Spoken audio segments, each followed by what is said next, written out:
Unapowaza tu kwamba nataka kuwa kiongozi, lazima akili yako ikwambie kuwa kiongozi maana yake kuwa mtumishi wa wenzako. Kuwa kiongozi sio kutafuta kuwa bwana mkubwa, sio kutafuta kuwa mnyanyasaji. Kiongozi anapaswa kutafuta kuwa mtumishi wa wenzake. Kama huna moyo wa kutumikia wenzako, basi huna wito wa uongozi. Ndio maana tunawasisitiza viongozi wetu, ukishaamua kugombea na kushiriki uongozi, wapende wananchi wako zaidi ya chochote. Kuwa tayari kuwatumikia wakati wote. Daima simamia maendeleo yao na mafanikio yao. Wananchi wako wakuone wewe ndio mtetezi wao wakati wote. Na hivi ndivyo alivyokuwa Jenista Joakim Mhagama. Tunaona fahari leo kumsemea, tunaona fahari kumzungumzia kutokana na utumishi wake uliotukuka. Alikuwa mbunge wa viti maalum kwa miaka 5, akawa mbunge wa jimbo kwa miaka 20. Katika kipindi cha miaka 25 ya ubunge wake amekuwa waziri kwa miaka 10. Nataka niwaambieni, katika miaka 15 ya ubunge wake ambapo hakuwa waziri, utumishi wake ulikuwa utadhani ni waziri. Kwa serikali, wananchi wamepoteza mtu muhimu. Serikali imepoteza mtu muhimu, lakini Chama cha Mapinduzi pia kimepoteza mtu muhimu sana. Ameshika nyadhifa zote unazoweza kuzifikiria kwenye chama.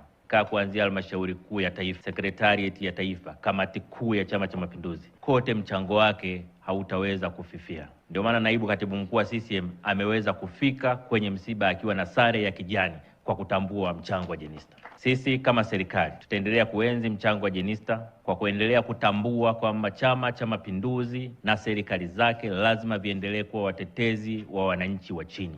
Wananchi wenye shida, wananchi wenye matatizo lazima wakati wote waone Chama cha Mapinduzi ndio chama chao cha kukimbilia. Ikishafika mahala wananchi wanashindwa kwenda kusema matatizo yao kwa viongozi wa chama au viongozi wa serikali ya CCM, maana yake ni kwamba utetezi wetu kwa wananchi umechuja, wananchi wamechoka. Naomba viongozi wote wa serikali wahakikishe kwamba wananchi wa kawaida ndio wanakuwa kipaumbele chao katika maisha ya kila siku.